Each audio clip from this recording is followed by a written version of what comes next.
Yes, we come to you again today from the Secretary of NINAS, and this is an extraordinary set of information.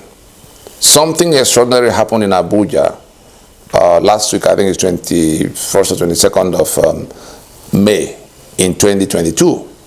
At the Abuja Federal High Court, where the suit by the Northern Coalition of Northern Groups, or whatever they call themselves, had all the other nationalities turning up from all the other sides of Nigeria to come to be joined in the suit. And the judge, admitted every application for joinder and adjourned the matter to October 2022.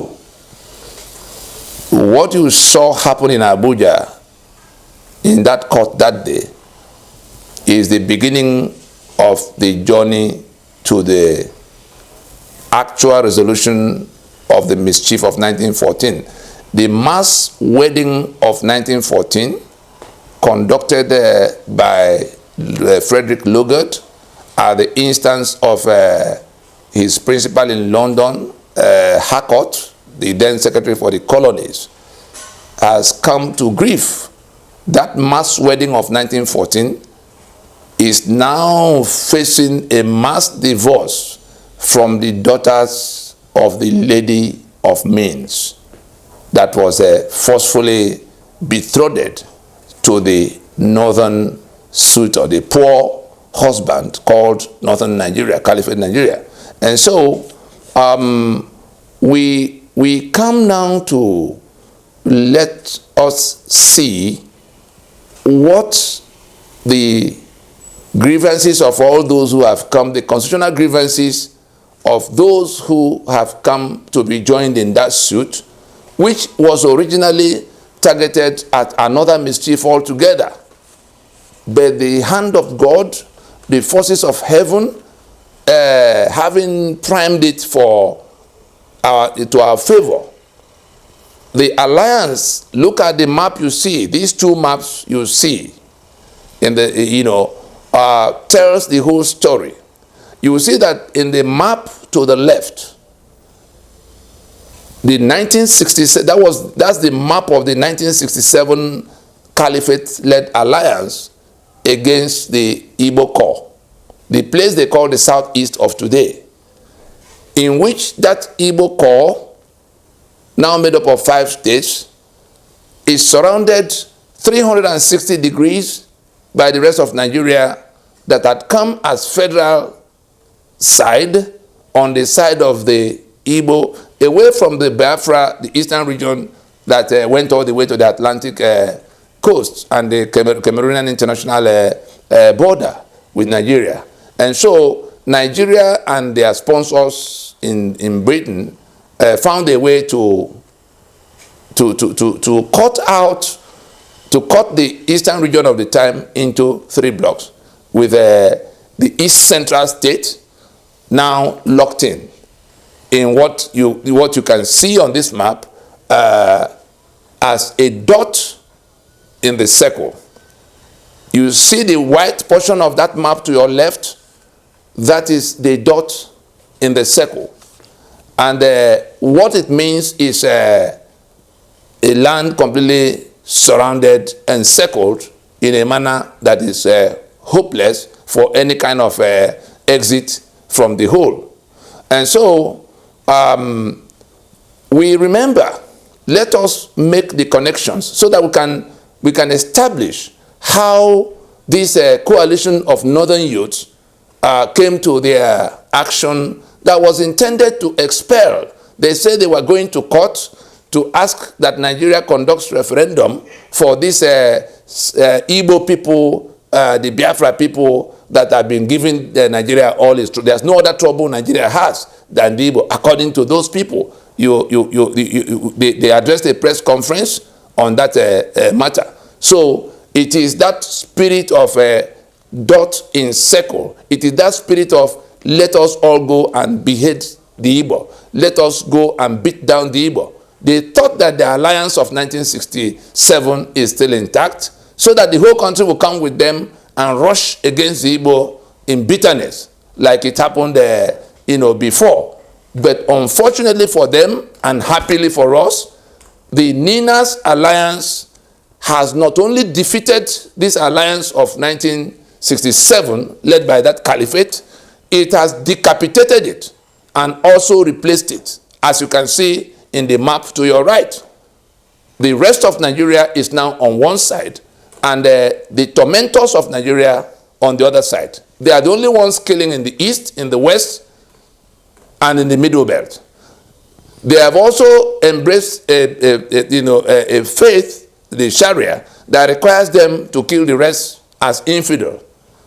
They believe their worldview is feudalist, and so they say to our faces that we are born to rule you. Now, it's not only, like I said, how did we come to the point where people will have to go to file such a suit in Abuja? And now the table is turning against them at a time the rest of Nigeria is already, in an alliance to retrieve their sovereignties that have been hijacked by the defunct Federation of Nigeria, by the illicit federal government that is still holding together the carcass of the defunct Federation of Nigeria that collapsed in 1966 effectively. And so we come back to the video. I'm sure we all saw it went viral. The video of the fellow called Hakim Baba Ahmed, whose father came from Mauritania not long ago, but they are all the Fulani that have become the owners of Nigeria. And so in that video, perhaps we should just listen to him for a few minutes. The Northern Elders Forum has reviewed events and tendencies which suggest that the country is headed for more crises. Nigerians live in fear of violence today and in fear of an uncertain future. The capacity of the Nigerian state to secure citizens, protect the country's territorial integrity, and resist violent assaults on our unity is weakening to levels of making threats that have no impact. Armed criminals of all types have increased their audacious stranglehold over our lives in all parts of the country. Irredentists are increasingly asserting their influence over in the southeast and some parts of the country, and in the manner that millions of Nigerians now live. Rhetorics from political leaders and ethnic champions who speak in threats and demands routinely suggest that the sentiments in support of irredentism are becoming more widespread.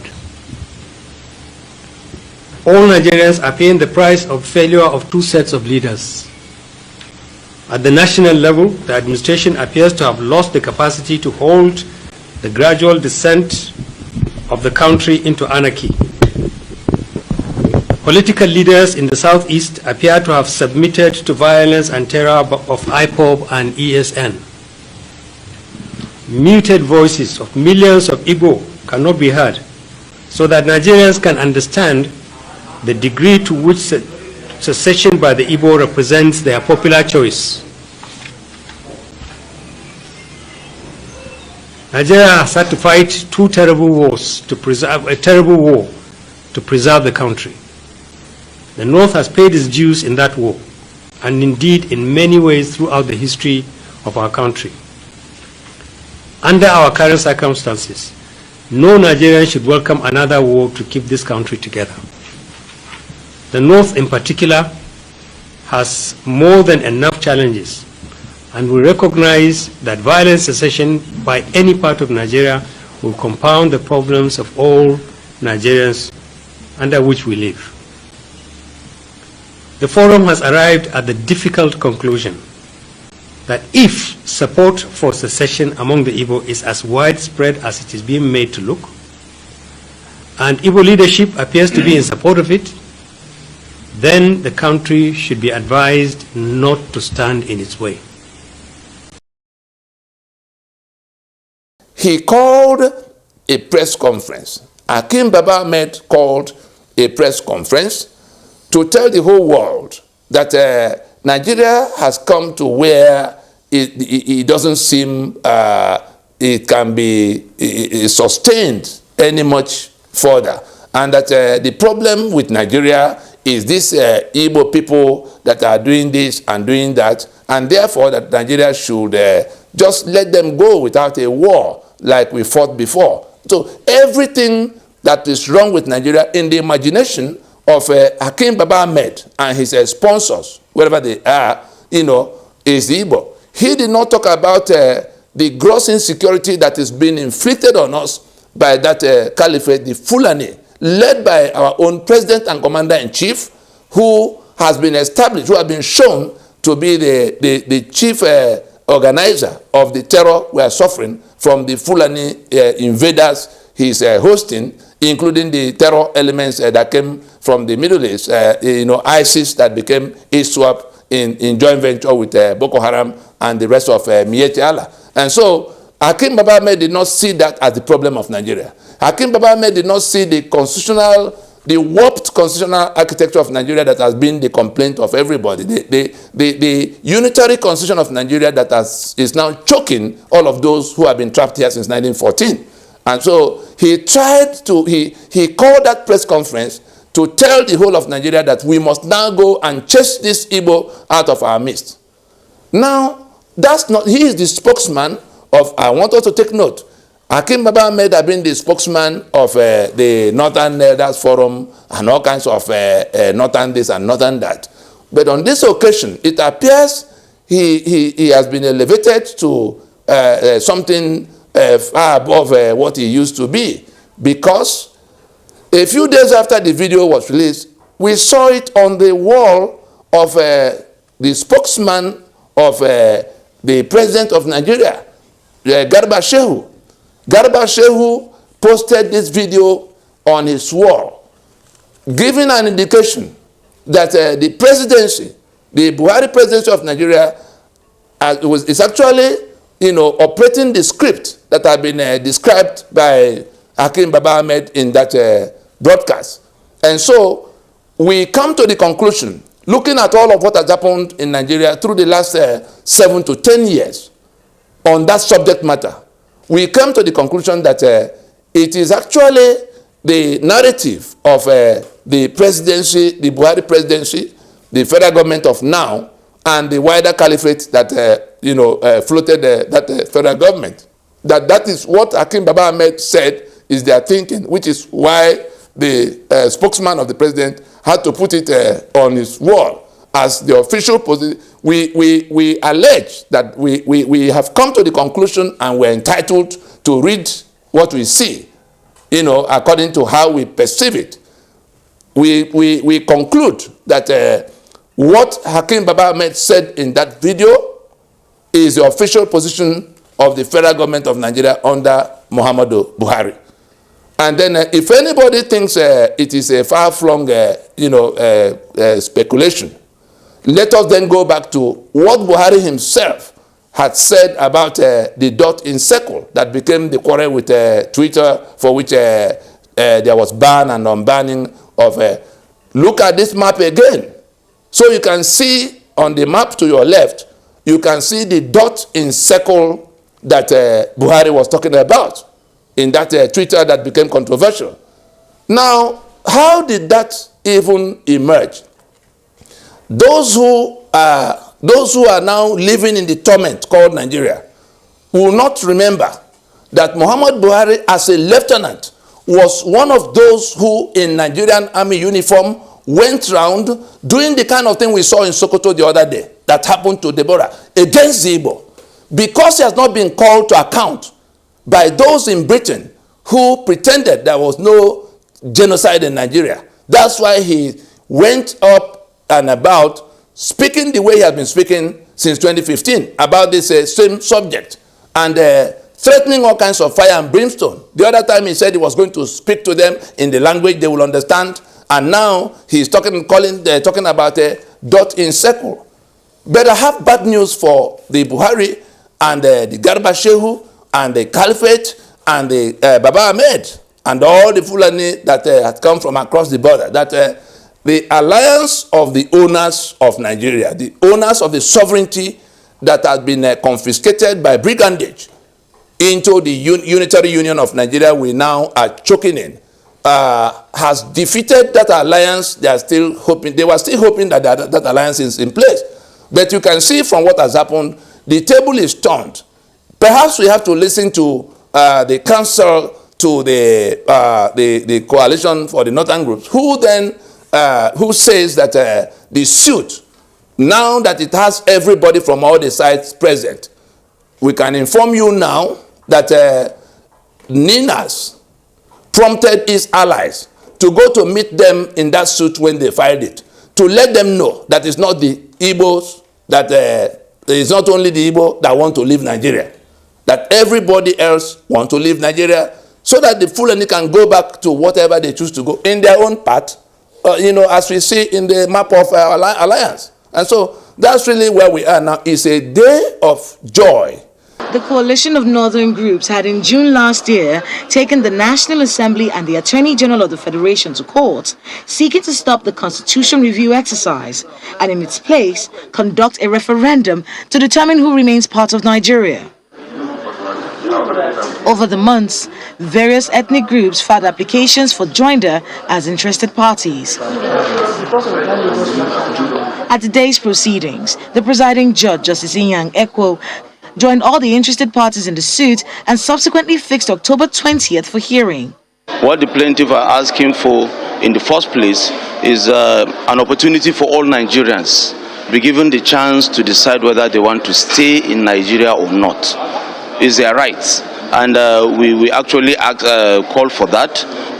We felt by the provisions of the African Charter on Humans and People's Rights, every citizen of any African country has a right to say he's no longer interested in remaining in that country, not just Nigeria. The Council for the Igbo Nation speaks on the reason for joining the suit. It's a very good day for the country, Nigeria.